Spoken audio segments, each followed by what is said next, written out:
नमस्कार, मैं राजेश गौतम। मैं ख़ास तौर पे लखनऊ पहुँचा हूँ और मेरे साथ सुरेंद्र प्रताप सत्यार्थी हैं, जो मेरे साथ कॉलेज में फ्रेंड रहे और हम साथ में एक ही साथ पढ़ते पढ़ते रहे और एक ही साथ घूमते रहे हैं। और इस मेरे गुरु भी हैं, इन्होंने मुझे पहली बार ड्राइविंग भी सिखाया था। स्कूटर इनके पास होती थी, प्रिया चेतक। और मैं बहुत ज़िद करता था, इनसे छोटा था और मैं कहता था कि यार मुझे सिखाओ, तो इन्होंने सिखाया भी है। तो आज ये लखनऊ में हूँ, लखनऊ में है और मैं लुधियाना में, दोनों एल से आता है जी। ये लखनऊ में लुधियाना। और मुझे लगता है कि हम साथ में ही निकले थे सत्यार्थी जी, एक ही साथ। मुझे लगता है 6 महीने का डिस्टेंस था जो जब वहाँ से हम निकले थे आजमगढ़ से। नहीं, हम गांव में ही रह गए थे। मैं आ गया था। आप पहले निकल गए थे। जी बिल्कुल। तो मैं पहले निकल गया था क्योंकि मैं मेडिकल लाइन में चला गया था। मैं किसी एमबीबीएस डॉक्टर था, उसके पास काम करने लगा था। तो इसके बाद मैं बीए में था और इलेक्शन फाइट कर रहा था, बीए फर्स्ट ईयर में वाइस प्रेसिडेंट का। वहाँ पे कुछ कॉलेज के स्टूडेंट के साथ मेरी झड़प हो गई थी। तो घर वालों ने मुझे डराया कि यहाँ पे कलेश पड़ जाएगा, क्योंकि उस समय माहौल कुछ और था। अब में और उस समय में माहौल में बहुत काफ़ी अंतर है। तो उसी के बीच में मुझे किसी ने एडवाइस किया, मेरे दोस्त ने, मेरे बुआ का लड़का, कि हम दिल्ली चलते हैं। दिल्ली से फिर मुझे अच्छा नहीं लगा, मैं लुधियाना चला गया। लुधियाना में आज की डेट में सेटल हो गया। तो आज मैं खास तौर पे मिलने आया हूँ सत्यार्थी जी से। और सत्यार्थी जी से जानेंगे हमारा जो पीछे वाली जर्नी रही है वो कैसी रही है, और आज किस तरीके से महसूस करते हैं, और क्या प्लानिंग चल रही है, क्या वर्क चल रहा है। सत्यार्थी जी बताइए कि अब क्या लखनऊ में क्या आजकल कर रहे हैं, और पुराने जो आपके दोस्त हैं उनको किस तरीके से याद करते हैं? किसी का फ़ोन या मैसेज आता है कभी?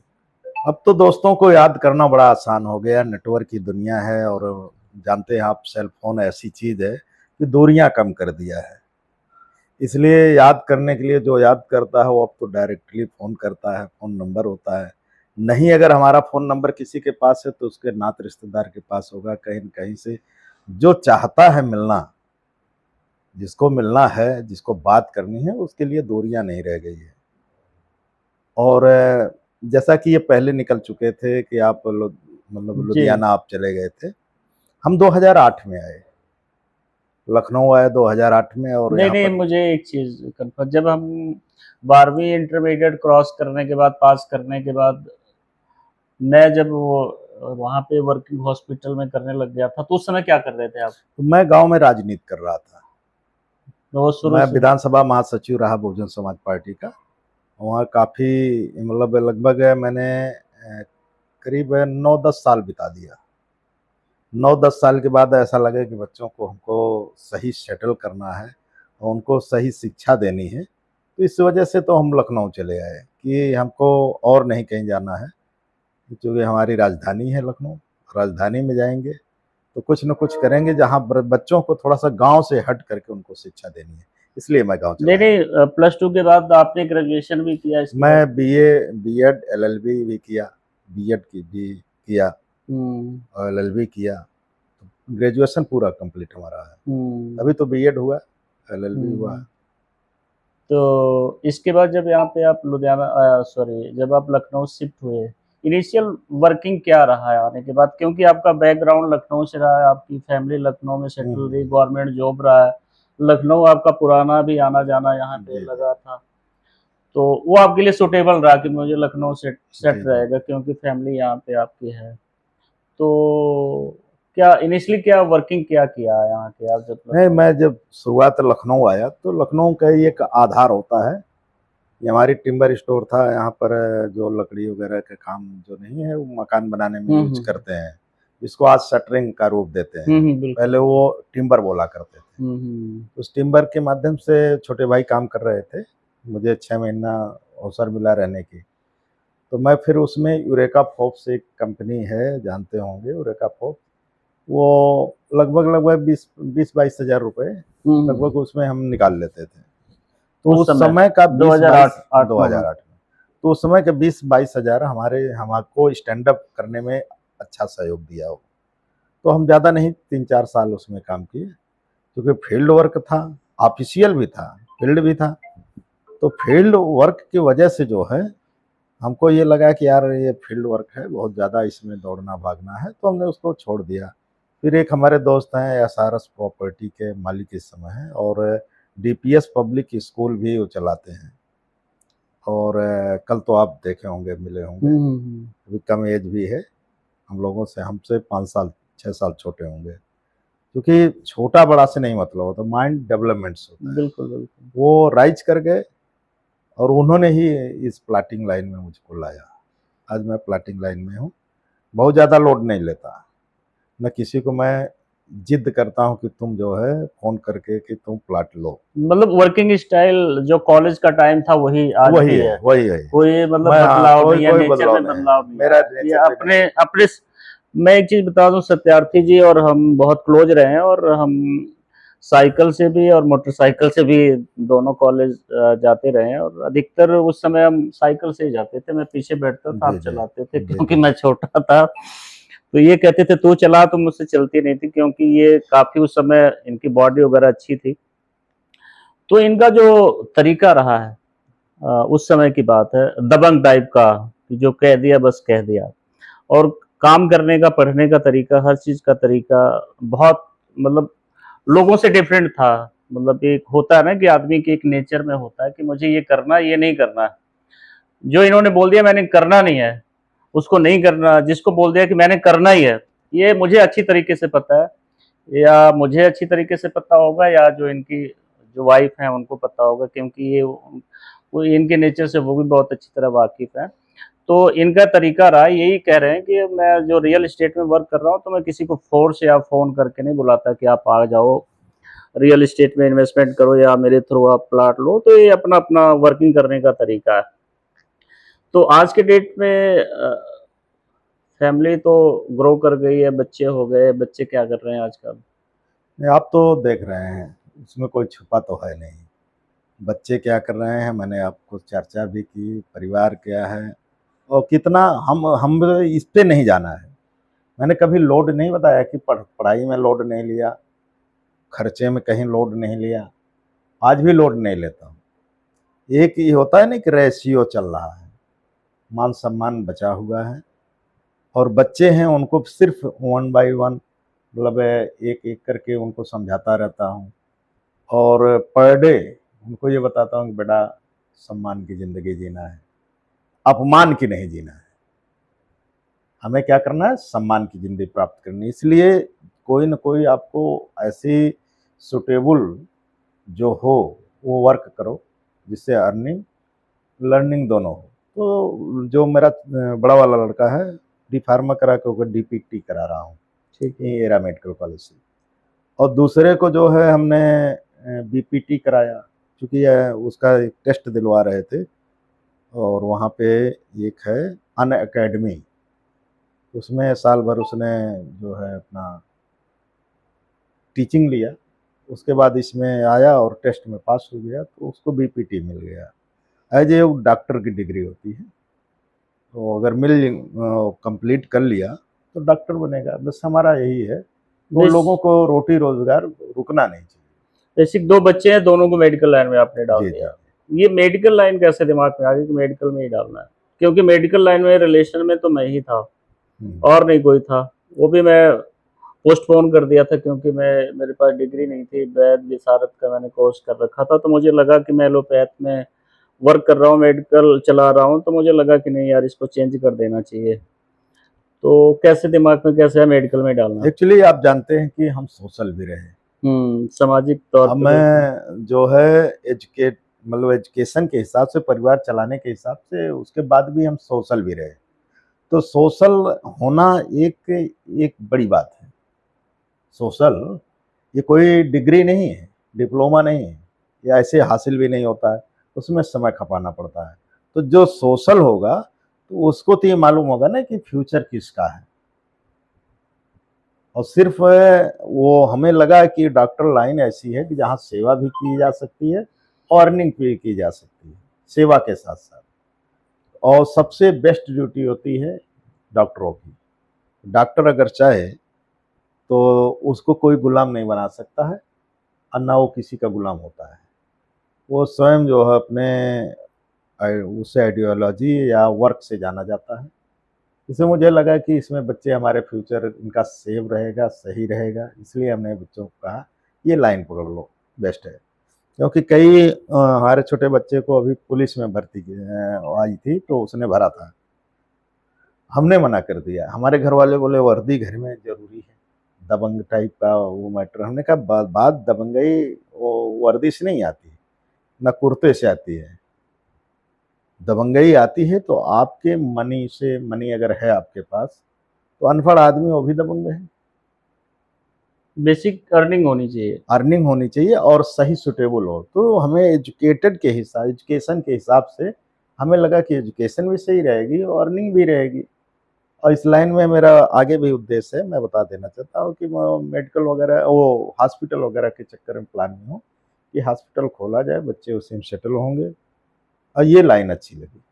बहुत अच्छी बात है। बेसिक क्या है कि पहले की जो जनरेशन थी, आज के 30-40 साल पहले बहुत कम लोगों को पता लग पाता था कि बच्चों को कौन सा कोर्स करवाना, प्रोफेशनल करवाना या टेक्निकल करवाना है। और जहाँ तक मुझे याद है, सत्यार्थी जी जब हम पढ़ते थे तो हमें कोई गाइड करने वाला नहीं होता था कि कौन सा कोर्स करना, कौन सा नहीं करना है। ठीक है, इसलिए बड़ा नॉर्मल सा उस समय होता था कि बीए कर लो, 12वीं के बाद बीए कर लो या बीएससी कर लो, और कोर्सेज के बारे में नॉलेज ही नहीं होता था कि और भी कोर्सेज हैं, क्योंकि रूरल एरिया में हम लोग रहते थे और कम जो पढ़े लिखे लोग होते थे वो भी बीए वगैरह करके बैठे हुए हैं। आज भी कुछ लोग नौकरी में हैं, कुछ लोग ऐसे बैठे हैं। तो इसलिए प्रोफेशनल या टेक्निकल डिग्री आपके पास है तो आपको अगर गवर्नमेंट जॉब नहीं मिलती है, फिर भी आप अपना प्रोफेशन, उस प्रोफेशन में जाकर के जिस प्रोफेशन में आपने कोर्स कर रखा है वो आप कर सकते हैं, बिजनेस कर सकते हैं उसमें। तो इसलिए आज की डेट में प्रोफेशनल डिग्री या टेक्निकल डिग्री होना जरूरी, उससे स्किल पैदा होता है। आपको नौकरी नहीं मिल रही तो कोई इशू नहीं है। तो और बताइए क्या चल रहा है लखनऊ में, क्या चल रहा है? मैं तो पंजाब से आया हूँ। पंजाब की राजनीति और लखनऊ की राजनीति, कहते हैं जो वो उत्तर प्रदेश की राजनीति है उसी के हिसाब से पूरी इंडिया की राजनीति घूमती है, और राजनीति के आप माहिर हैं पहले से भी। तो क्या चल रहा है आजकल यहाँ पे? नहीं, राजनीति के टॉपिक पे आप जा रहे हैं तो राजनीति जानते हैं, ये जो राजनीति है हम लोग चूंकि एक वर्ग विशेष की राजनीति, वर्ग विशेष क्या हो, जबकि बहुजन समाज जिसको बोलते हैं, बहुजन समाज का अर्थ बहुत लोगों को नहीं मालूम है। वो जो मनोहर साहब का अपना मेथड हुआ करता था कि वो कहते थे कि जो है फॉरवर्ड बैकवर्ड, नहीं फॉरवर्ड में जो फॉरवर्ड जातियां हैं दो तीन, जिसको कहते हैं कि ब्राह्मण, दूसरा क्षत्रिय, तीसरा वैश्य। वैश्य में अग्रवाल, अग्रहरी, मारवाड़ी आते हैं, और नहीं आता। ये नहीं कि जो दुकान कर लिया रोड पे वो वैश्य हो गया, वो नहीं। बाकी जो जातियां थी, जैसे जिसको शूद्र ब्राह्मणों ने बोला है, उस जातियों में जो 6743 जातियां, उनकी राजनीति जो है मानवर कांसीराम साहब किया करते थे। कहते थे कि भाई आपका वोट लोग ले लेते हैं और आपको अधिकार तक नहीं देना चाहते, आपके वोट से संसद में बैठते हैं और आपकी आवाज नहीं उठाते। इस वजह से उन्होंने लोगों को यूनाइट किया। हरियाणा में चौटाला जी के पास गए, बिहार में लालू के पास गए, उत्तर प्रदेश में मुलायम सिंह यादव मिले, शरद यादव मिले, ओम प्रकाश राजभर जैसे लोग भी को उन्होंने प्रशिक्षण दिया। कई ऐसे बड़े दिग्गज नेता मतलब आज के जमाने में जो दिग्गज नेता है, उन लोगों को वो गुरु रहे। मेरे कहने का मतलब, आपके कहने का मतलब यह है कि जो कांसीराम साहब आए राजनीति में, तो जितने भी निचले तबके के लोग हैं जो आज की डेट में बड़े लीडर अपने आप को बने, उनको सिखाने वाले या उनको पुश करने वाले कांसीराम जी हैं। कांसीराम साहब। तो अब क्या लग रहा है, जिस तरीके से हम आज की राजनीति कर रहे हैं, आप पीछे की राजनीति की बात कर रहे हैं, यूपी को किस तरीके से देखते हैं? क्योंकि यूपी की मिसाल आज के डेट में पंजाब वगैरह में दी जाती है कि यूपी जो गवर्नमेंट है, योगी गवर्नमेंट है, बहुत अच्छा वर्क कर रही है। अकॉर्डिंग टू डेवलपमेंट देख लिया जाए, लॉ एंड ऑर्डर देख लिया जाए, तो आपको क्या लग रहा है कि किस तरीके का वर्क हो रहा है यूपी में? क्योंकि आज के डेट में एक्चुअल हम पंजाब में रहते हैं, मैं जर्नलिस्ट हूँ पंजाब में, तो वहाँ पे बात की जाती यूपी मॉडल। पहले यूपी को लोग बहुत गलत निगाह से देखते थे यूपी गवर्नमेंट को कि यार उनको कुछ नहीं, लेकिन आज मान सम्मान मिलने लग गया योगी जी के आने के बाद कि यूपी गवर्नमेंट बहुत अच्छा काम कर रही है। उसका रीजन ये है कि लॉ एंड ऑर्डर खत्म हो गया, बिजनेसमैन यहाँ पे डाइवर्ट कर रहे हैं, जो यहाँ पे लोग आ रहे हैं, इन्वेस्टर आ रहे हैं काफी तादाद में। पंजाब के भी कुछ इन्वेस्टर यहाँ पे बात कर रहे हैं कि हम लोग वहाँ पे यूपी में जाना चाहते हैं। तो किस तरीके से देखते हैं? देखिए, बात मैं एक चीज़ कह दूं, चूँकि ये जो यूपी की बात कर रहे हैं कि यूपी का लैंड ऑर्डर अगर किसी ने सही किया तो बहन कुमारी मायावती ने किया था। वहीं से लोग कानून जानना चालू कर दिए थे कि अपने अधिकार, राइट्स जानना चालू कर दिए थे। और योगी जी की बात आती है कि लैंड ऑर्डर जो इन्होंने वो सही किया है, ये सब एक कास्टिज्म पे आ गया है। अब कई बार आपने देखा होगा कि जो ठाकुर है उसके विशेष दर्जा मिला हुआ है। अभी अखिलेश यादव ने भी कहा कि स्पेशल टास्क फोर्स जो है वो ठाकुर टास्क फोर्स हो गई है। मतलब और जातियों को लिए जो है कानून के द्वारा उनको सताया जाता है, उनके लिए कानून नहीं बना है। और जो नहीं है उस तरह के बहुत से बदमाश पड़े हुए हैं जिनके लिस्ट लोग दिखाते रहते हैं। अब तो सोशल मीडिया का ज़माना, अब कोई छुपा नहीं सकता, किसी का ऐसे बड़ाई भी नहीं कर सकता, झूठ भी नहीं और बोल ना ही सकते ना आप। झूठ भी नहीं बोल सकता। सोशल मीडिया समझ लीजिए सच्चा मीडिया है, तो उस पे हम ये नहीं कह रहे हैं कि हम जो कह रहे हैं वो सही है। आप तर्क करिए कि किसके समय लैंड ऑर्डर जो है सही था और डेवलपमेंट किसके पे थे। क्या कहना चाहते हैं? डेवलपमेंट देखिए तो वो क्या नाम है, डबल इंजन की सरकार है। जितनी डेवलपमेंट बहन जी अखिलेश जी ने सिंगल सरकार में कर दिया, वो डबल इंजन की सरकार अगर ये कह रही है, अपनी पीठ थपथपा रही है अपने से, अपने हाथ से, ये तो एक थोथा चना बाजे घना वाली कहानी हो गई। ऐसा कुछ नहीं है भाई, डबल इंजन की सरकार में जितना जो मतलब होना चाहिए डेवलपमेंट, ऐसा नहीं है। और उत्तर प्रदेश में जो लोग कह रहे हैं कि जंगल राज तो अब है। आप देख लीजिए, हाथरस की घटना देख लीजिए, हाथरस में क्या हुआ था। उस बहन के साथ जो मनीषा वाल्मीकि थी उसके साथ क्या हुआ था।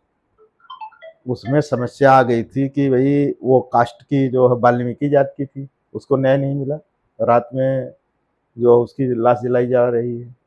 क्या पुरानी घटना के बारे में आप बात और भी कई है, और भी कई घटनाएं ऐसी हैं उत्तर प्रदेश में, बिहार से लेकर के उत्तर प्रदेश जहाँ जहाँ भी है। तो ये कहना ये ठीक नहीं है कि योगी जी की। छोड़िए, हम राजनीति से बाहर निकलते हैं। लखनऊ बताइए, अगर घूमने के लिए क्या क्या खास क्या असर, वो बताओ यार। जो वो लोग देखेंगे वीडियो, पंजाब वगैरह की बात कर रहा हूँ, आना चाहते हैं तो लखनऊ में खास क्या है? लोग कहते हैं लखनऊ गए तुमने क्या देखा, आज क्या दिखाओगे मुझे, और यहाँ पे खास क्या है? यहाँ पर तो समझ लीजिए कि आप अम्बेडकर पार्क देख लीजिए जी। जो नए में है। और इको गार्डन ने माननीय बहन जी जेल तोड़ करके उन्होंने बनाया था, तो इको गार्डन भी आप देख सकते हैं, जूलॉजिकल पार्क है। और भी कई ऐसी चीज़ें हैं आप देख सकते हैं। अभी योगी जी का एक यहाँ पर चल रहा है, अभी कंप्लीट नहीं हो पाया, जहाँ हम लोग कल गए थे, ये अटल पार्क बनने जा रहा है। और और भी कई ऐसी चीज़ें हैं। आप इमामबाड़ा घूम सकते हैं। इमामबाड़ा में होता क्या सर? इमामबाड़ा क्या, वो जो हिस्टोरिकल चीज़ें हैं वो आप बताते हैं। ठीक है। हाँ, ऐतिहासिक चीज़ें वो बताते हैं, और बना भी अच्छा है। लोग लखनऊ आते हैं तो एक बार इमामबाड़ा को जरूर याद करते हैं। और यहाँ पर एक माननीय बहन जी वो पार्क बनाई थी, वो उसका नाम था अम्बेडकर पार्क, बहुत बड़ा था, जिसको वो अखिलेश जी ने उसको कौन सा मिश्रा पार्क रख दिया उसको। Okay okay. हाँ, तो उसको जो है कर दिया है। लेकिन वो अगर टहलें तो काफ़ी जो है, हमें लगता है कि 150-200 बीघे से ऊपर के में बना हुआ है। हाँ। और क्या प्लानिंग चल रही है आजकल, क्या हो रहा है यहाँ पे? हम लोगों की ऐसे ही नॉर्मल, कोई कुछ नहीं, बस ऐसे ही समय काटा जा रहा है। कोई ना वो प्लानिंग नहीं है हम लोगों की। बस ये है कि कोई आता है तो जैसे गांव में हम थे उसी तरह लखनऊ में भी रह रहे हैं।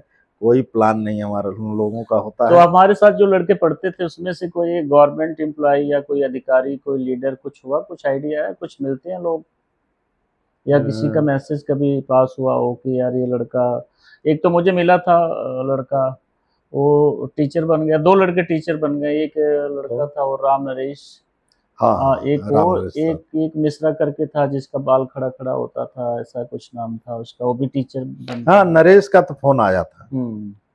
वो कोलसा में हाँ जूनियर हाई स्कूल में कहीं जी। पर टीचर है, हम्म।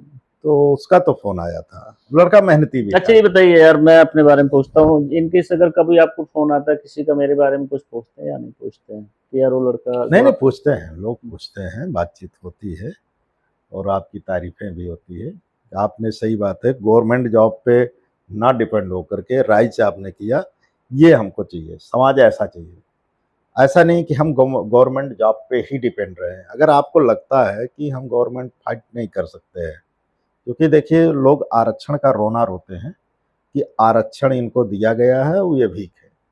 इस पे मैं थोड़ा सा चर्चा कर रहा हूँ। तो आरक्षण मतलब सिर्फ हिस्सेदारी भागीदारी होती है। सुनिए एक मिनट, हिस्सेदारी भागीदारी होती है। हिस्सेदारी का मतलब जैसे चार लोग हैं एक बाप के बेटे, और चारों को हिस्सा संपत्ति में बराबर होना चाहिए ना। आरक्षण उसी का नाम है। लोग कह करके कि आप आरक्षण से डेवलपमेंट किए, तो आपने जो डेवलपमेंट किया, हम जो डेवलपमेंट किए, इसमें आरक्षण का जीरो, लेकिन योगदान बाबा साहब का है। क्योंकि समाज और संविधान, भाई संविधान जो हमको, जो समाज नया तैयार करके दिया है। जो पुराना समाज था, आप जानते हैं हमारे बाबा दादा क्या थे, क्या स्थिति थी, क्यों पिछड़ गए, संपत्ति में नहीं आए, क्योंकि उनको समाज से दूर रखा जाता था, समाज में घुल मिल नहीं पाते थे। आज जो कंडीशन है कि आपने राइज किया और हमने राइज किया, ये आरक्षण का नहीं है। आरक्षण यहाँ जीरो है हमारे आप में। अब जो लोग नौकरी पाते हैं तो सोचते हैं कि हम आरक्षण से नहीं, वो भी मेहनत करते हैं। आरक्षण से नहीं, खाली कि आरक्षण है तो वो उठा करके उनको नौकरी दे दी गई। वो सारे क्वालिफाइड करते हैं, पढ़ने में तेज होते हैं, तब जाके वहाँ पर पहुँचते हैं। तो हम तो एक मैसेज देना चाहते हैं समाज को कि हमको नौकरी के ही भरोसे नहीं रहना। अगर आपको लगता है कि हम कहीं से क्वालिफाइड नहीं कर पाएंगे, तो आप प्राइवेट सेक्टर में जा करके बहुत अच्छा राइज कर सकते हैं। बस हौसला आपका होना चाहिए। हौसला रखिए, अपने हौसले को गिरने मत दीजिए, और ज़रूर आप राइज करेंगे। अच्छे लोगों के टच में रहिए। जी बिल्कुल, मैं आपको एक चीज़ बता देना चाहता हूँ, सत्यार्थी साहब ने वो बात बताई नहीं, मैं एक चीज़ आपको कन्फर्म कर देना चाहता हूँ, जो ये वीडियो अगर जिनके तक पहुँचेगी, अगर वो देखेंगे, तो आज के डेट में जो लड़का पढ़ेगा, ढंग से पढ़ेगा, जिसके पास नॉलेज होगी, जो किसी भी कंपटीशन में बैठता है तो वो कंपटीशन को क्रॉस करता है, उसी बंदे को नौकरी मिलेगी, क्योंकि आने वाला टाइम बहुत टफ है। तब है। अगर आप डिग्री लेकर के आओगे, जो मैंने बीए किया हुआ, मैंने एमए किया, मुझे नौकरी मिल जाएगी, ऐसा कुछ नहीं है। बीए और एमए करने से अगर नौकरी मिलती तो बहुत लोग करके लोग बैठे हैं, सबको मिल जाती। बट जहाँ तक मैं एज जर्नलिस्ट जहाँ पे इंटरव्यू वगैरह करने जाता हूँ, कुछ स्टूडेंट वगैरह मिलते हैं, जब मैं उनसे पूछता हूँ क्या क्वालिफिकेशन है, मैं उनको बोलता हूँ एक सिंपल एप्लीकेशन लिखो, या ये फार्म फिल कर दो, या बैंक में चले गए, या किसी तहसील में चले गए, यहाँ तक कि उनको फार्म फिल करने नहीं आ रहा तो गवर्नमेंट जॉब कैसे मिलेगी।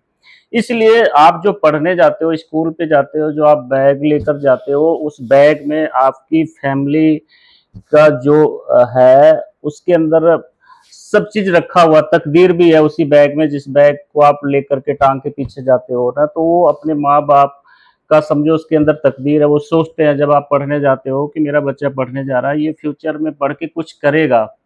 लेकिन अगर लापरवाही करते हो, इग्नोर करते हो इन चीज़ों पर, तो आने वाले टाइम में बीए एमए करने पे नौकरी मिलने वाली है नहीं, ये बात आप समझ लो।